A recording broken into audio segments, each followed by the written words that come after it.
नमस्कार, मैं प्रभात रंजन मिश्रा और मेरे साथ मौजूद है कांग्रेस पार्टी के दिग्गज नेता। हालांकि अभी निलंबन झेल रहे हैं। लोगों का कहना है कि पार्टी से दूर है लेकिन जनता के करीब हैं। मुखर रूप से सोशल मीडिया पर आजकल अलग अलग मुद्दों पर अपनी राय रख रहे हैं और कुछ महत्वपूर्ण विषय जनता के सामने ला रहे हैं। 28 मार्च का इनका एक वक्तव्य है, आप फेसबुक पे जाके सुन सकते हैं, जिसमें वो साफ साफ आग्रह कर रहे हैं कि देश में जितने भी मजदूर फंसे हुए हैं सरकार को उनके लिए व्यवस्था करनी चाहिए और ये आश्वस्त करना चाहिए कि ये लोग अपने घरों पर पहुंचे, सही सुरक्षित पहुंचे। आज लॉकडाउन का 1 महीना पूरा हुए भी दिन 2-3 दिन निकल चुके हैं। आज 1 मई है, मजदूर दिवस है और सभी सरकारें मजदूरों की बात कर रही है। ऐसे में महाबल मिश्रा जी ने कई प्रमुख मुद्दे उठाए हैं। एक बार पहले आपका फिर से स्वागत है हमारे चैनल पे। धन्यवाद। महाबल जी, अब 1 महीने बाद सरकार ये कहना चाह रही है कि हम मजदूरों की घर वापसी करवाएंगे। क्या आपको लगता है कि इनकी प्लानिंग इतनी स्ट्रांग है कि लॉकडाउन का मकसद फेल नहीं होगा? सबसे पहले तो मजदूर दिवस पर मैं देश के तमाम मजदूर को दिल की गहराई से बधाई देता हूं, जो उनका उन्नति और जीवन यापन सफल हो। दूसरी बात, आपने बड़ी अच्छी क्वेश्चन किया। 28 मार्च को मैं आगाह किया था, जो भाई देश के विभिन्न मुख्यमंत्री से बात करें और मजदूर को उनके घर तक, गंतव्य तक मेडिकली देखरेख में पहुंचा दें, लेकिन कोई प्लान नहीं बना। कल एकाएक एक आया सर्कुलर होम मिनिस्ट्री से, केंद्र सरकार से, जो लोगों को घर पहुंचाया जा सकता है। निजी वाहन से भी जा सकते हैं, बस से जा सकते हैं। मैं पूछता हूं, 27 लाख हिंदुस्तान में विभिन्न प्रदेश में, चाहे लुधियाना देखें तो, दिल्ली देखें तो, बम्बे, सूरत, रायपुर, असम, बंगाल, विभिन्न जगह पूर्वांचल के, उत्तरांचल के लेबर काम करते हैं, जो 2-2 हजार किलोमीटर दूर पर है। बस से क्या संभव है? आपने कभी उसमें ट्रेन की बात नहीं की थी, स्पेशल ट्रेन की व्यवस्था नहीं की थी। सिर्फ बस से, जिस बस में 20 आदमी जाएगा और 5-5 दिन में पहुंचेगा, ये कैसे संभव होगा? हर सरकार हाथ भी खड़ा कर दिया, कुछ सरकार जो हम नहीं कर सकते। तो ये केंद्र सरकार की फेल्योर है, जो केंद्र सरकार कोई बिना व्यवस्था, रोड मैप बनाए, बिना प्लान बनाए ये निकाला। पहले आप लिस्ट लेते, 1 महीना से प्लान करते, जो कौन कौन जाना चाहता है, कंसर्न थाना से लिस्ट आप लेते, कंसर्न जिला से आप लिस्ट लेते और उसका एक प्लान बनते और किस डेट का कौन कौन जाएगा उसका लिस्ट बना के मोबाइल पर मैसेज देते, तो वो लोग जाएगा। क्या सोशल डिस्टेंस होगा? कल कोई स्पेशल ट्रेन आप चलाने की बात कर रहे हैं, आज आपने किया है, आपकी नासमझी फेल्योर है। आप कल किए, हजारों लोग वहां पहुंच जाएगा, क्या सोशल डिस्टेंस रहेगा? तो सरकार की मंशा इन गरीबों के साथ अन्याय कर रही है। इनका मंशा गरीब को गंतव्य तक पहुंचाने का नहीं, ये इस मंतव्य है, इनका मंतव्य है गरीबों के साथ, उनके जान के साथ, माल के साथ खिलवाड़ करने की बात है। बच्चे लेके स्टेशन पर जाएगा, भीड़ में धक्कम धुक्का होगा, क्या ये सोशल डिस्टेंस की बात कर रहे हैं? तो ये इन्होंने कोई व्यवस्था नहीं की है। और 27 लाख मजदूर हिंदुस्तान में, मैं तो कहता हूँ विकास रुक जाएगा। आप इस लेबर को, जो हिंदुस्तान में कोई मकान बना, ऑफिस बना तो, मेट्रो बना तो, हॉस्पिटल बना तो, लघु उद्योग में, कुटीर उद्योग में काम करने वाला ये लेबर है, जिस दिन ये लेबर आपके साथ बैठ जाएगा, 11 करोड़ लघु उद्योग, कुटीर उद्योग के साथ ये मजदूर हैं, तब के जुड़े हुए हैं, ऐसे लोगों को आप बैठ जाएगा घर, तो आपका देश का विकास खत्म हो जाएगा। और विकास ही नहीं खत्म होगा, आज विकास जो रोड पर आएगा, उनके बच्चे रोड के लिए बिकेगा, तो आंतरिक लड़ाई भी शुरू हो जाएगी। ये सरकार की फेल्योर है। सरकार अभी तक व्यवस्था नहीं किया है, सिर्फ कहा जो अब जा सकते आ सकते। महाबल जी, मैं इस पे एक सवाल पे और लूंगा इसी बीच में। वो बोल रहे हैं कि राज्य सरकारें इस चीज की व्यवस्था करें और कंसर्न राज्यों से बातचीत करें। बिहार के उप मुख्यमंत्री ने कल स्टेटमेंट दे दिया कि हम कैपेबल नहीं हैं। झारखंड के मुख्यमंत्री हेमंत सोरेन ने कहा कि हमें केंद्र सरकार की मदद चाहिए होगी, क्योंकि अगर ऐसे हम मजदूरों को लाने लगे तो 6 महीने का समय लग जाएगा। क्या आपको लगता है कि इस वक्त इन मुद्दों को राज्य सरकार पर छोड़ देना सरकार अपनी विफलता छुपाने के लिए एक प्रयास के रूप में देख रही है? आप एक बात देखिए, कल भी मैं देख रहा था पंडिचेरी का मुख्यमंत्री स्टेटमेंट है, बिहार का लेबर पंडिचेरी में भी है। क्या संभव है? आप देखिए बिहार के उप मुख्यमंत्री कल दे रहे थे, सुशील मोदी, आप दे रहे, मोदी जी दे रहे थे, जो वहाँ के सुशील मोदी जी दे रहे थे। वहाँ अभी आपने कहा झारखंड के आर्थिक स्थिति हर स्टेट का अच्छा नहीं है, अर्थव्यवस्था खराब है, तो केंद्र के तरफ से क्या सहयोग मिल रहा है? केंद्र उसके लिए क्या इंतजाम किया? क्या कोई प्लान बनाया? केंद्र कहाँ पहुँचाने का काम करेगा? तो केंद्र का दायित्व तो नहीं बनता है। केंद्र का भी दायित्व बनता है जो विभिन्न प्रदेश से उस मजदूर को कैसे उन पलायन को रोका जाए, किस तरह से उनको ले जाया जाए, इसका प्लान बनाने का काम, रोड मैप बनाने का काम केंद्र सरकार का भी फर्ज बनता है। तब राज्य सरकार से बैठ के बात करते। क्या ये 40 दिन में बात किया? आज 40 दिन लॉकआउट का हुआ, लॉकडाउन का हुआ। अब लॉकडाउन का 40 दिन होगा, 40 दिन में आप कोई रोड मैप नहीं बनाया तो ये गवर्नमेंट का फेल्योर नहीं है तो और क्या है? आपने सरकार किसी मुख्यमंत्री से बात किया? एकाएक कहा जाए कि आप मुख्यमंत्री बन इंतजाम करो, कैसे होगा?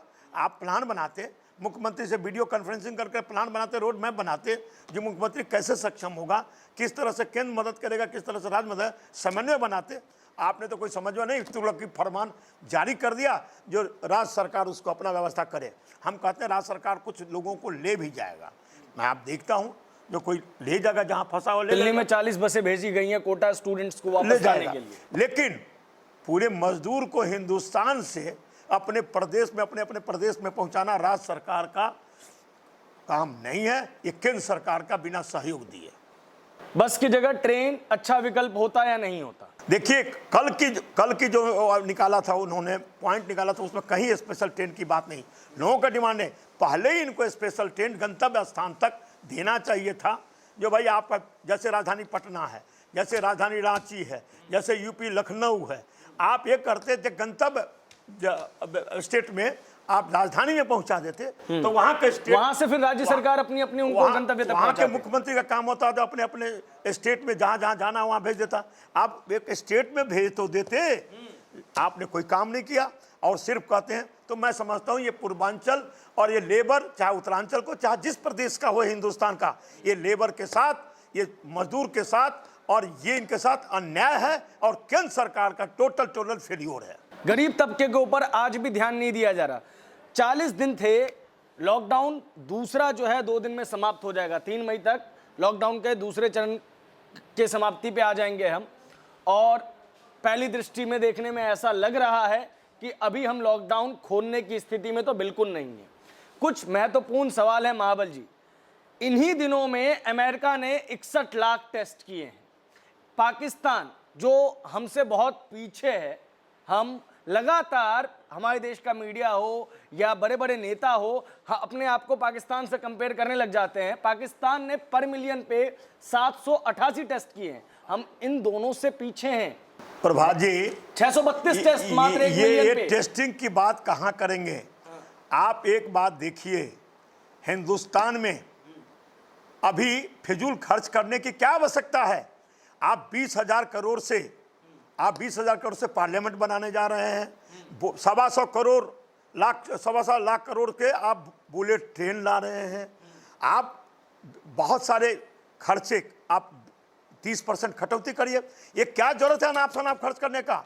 आपको इस समय इन लघु उद्योग, कुटीर उद्योग और घरेलू उद्योग के साथ खड़ा होने की आवश्यकता है। नहीं तो आप लॉकडाउन खत्म होने जाइए, पूरे भारत के जो मजदूर हैं रोड पर आएगा, रोटी के लिए बिलखेगा।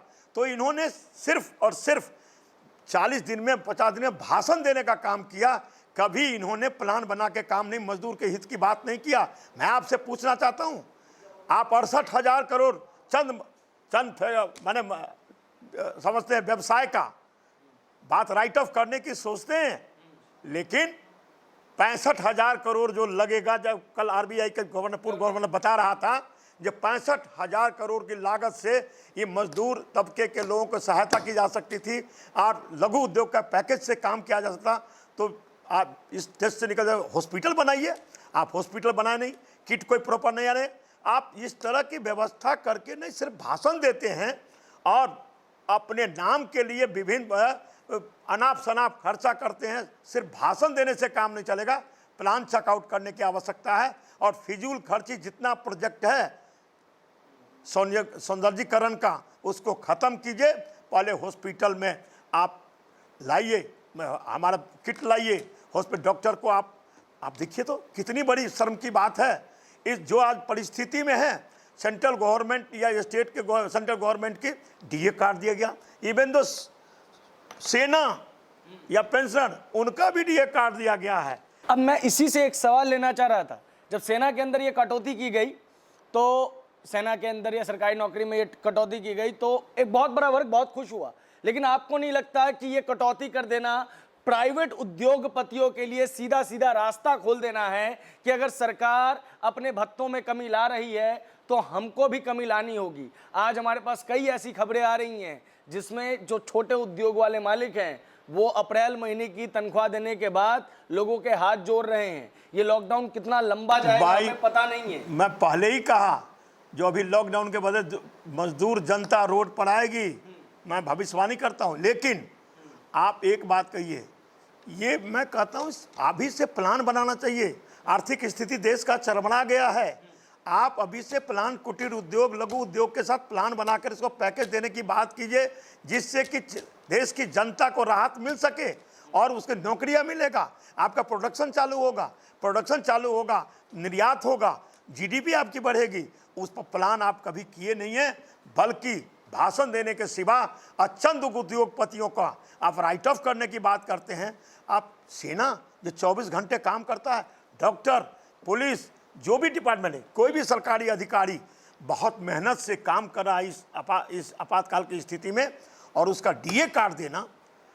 हम लोग फौज में थे, हम बहुत सारे 90% फौजियों का फैमिली उनके तनख्वाह पर डिपेंड है, 90% जो पेंशनर है वो पेंशन पर डिपेंड है।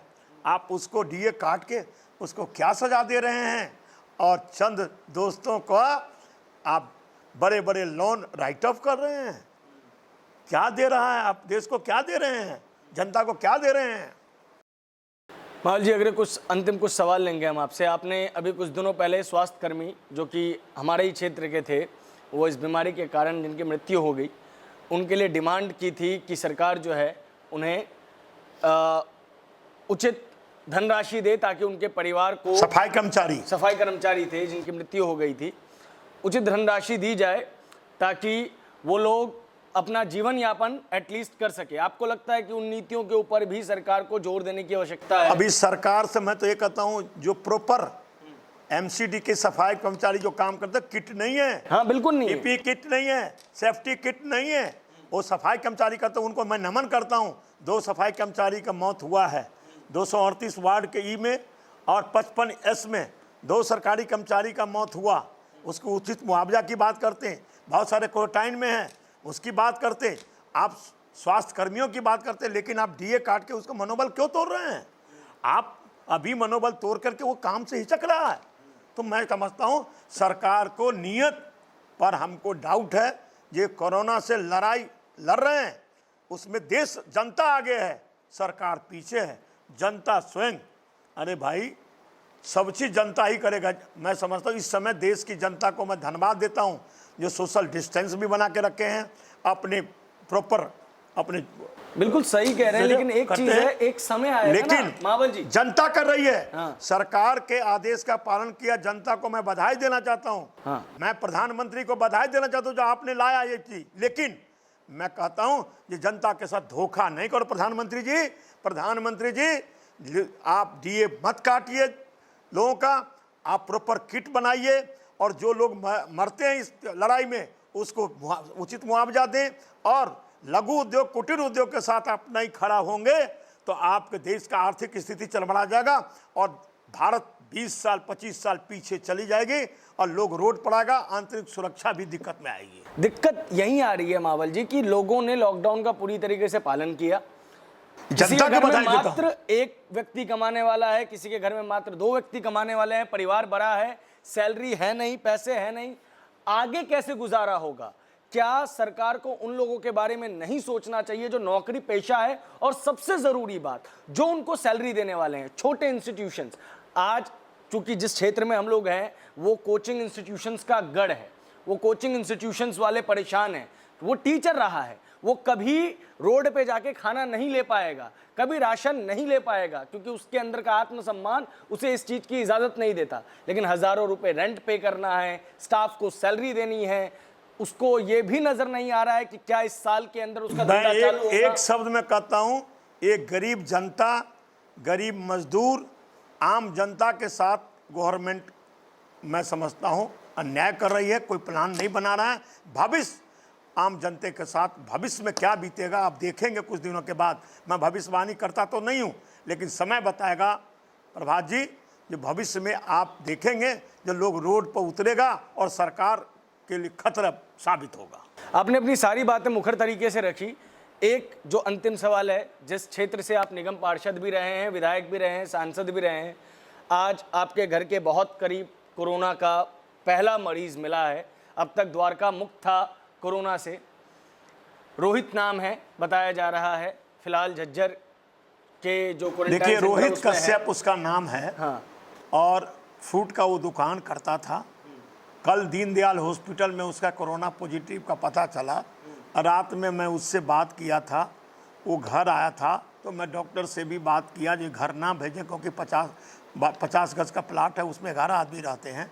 तो आज सुबह सुबह उनको LNGP हॉस्पिटल ले जाया गया और उसको झज्जर भेजा जा रहा है। भगवान से दुआ करता हूँ जो उस परिवार में, समाज में और उनके कोई भी इस बीमारी से पीड़ित ना हो, भगवान से प्रार्थना करता हूँ सब सुरक्षित रहें और वो ठीक होके आवे, यही भगवान से। इलाके में डर का माहौल हो गया है, क्या कहेंगे इस पे? देखिए, डर का माहौल तो हर जगह होता है, लेकिन अब सुरक्षित रहना हमें स्वयं 1 महीना में हमने सीखा है, उसका सीखा है, तो उसी के आधार पर हम लोग काम करें। कम से कम उस घर से दूरी बना के रखें, वहाँ से दूरी बना के रखें, गली मोहल्ले में मत घूमें और अपने सुरक्षित रहें, सोशल डिस्टेंस बना के रहें। इसी भगवान से कामना करता हूँ जो आप ठीक रहें। बहुत बहुत शुक्रिया महाबल जी। सरकार को एक चीज़ के ऊपर ध्यान देने की आवश्यकता है कि जो लघु उद्योग हैं, कुटीर उद्योग हैं, वो ना चरमराएं और उनका सुरक्षित रहना देश की एक बहुत बड़ी आबादी यानी कि 11 करोड़ की आबादी के लिए बहुत ज़रूरी है। और 11 करोड़ जो लोग हैं वो इसके ऊपर डिपेंडेंट है। दूसरी, मज़दूरों को अगर आपको घर भेजना है, फंसे हुए लोगों को अगर आपको घर भेजना है, तो उसकी कार्य योजना बहुत ज़्यादा सही होनी चाहिए। आज हम सब ये कह पा रहे हैं कि हमने करीब 1 महीने से कोरोना की जंग बहुत तगड़ी लड़ी है। कहीं सरकार के कुछ कदम जो कि हताशा में उठाए जा रहे हैं, जो कि बड़ी तेज़ी में उठाए जा रहे हैं, उस सारे किरे कराए पे पानी ना फेर दे। इस चीज़ की भी आवश्यकता है। सरकार इस चीज़ का संज्ञान ले कि जो लोग फंसे हुए हैं वो अपने गंतव्य तक तो ज़रूर पहुँचे, लेकिन वो सुरक्षित पहुँचे और कोई भी ऐसा कार्य ना हो जाए जिससे हमको पीछे मुड़ के पछताना पड़े। देश और दुनिया की सभी बड़ी खबरों के लिए आप नेशन लाइव के साथ बने रहिए। हम लगातार आप तक कोरोना से जुड़े हुए अपडेट लाते रहेंगे। धन्यवाद। नमस्कार।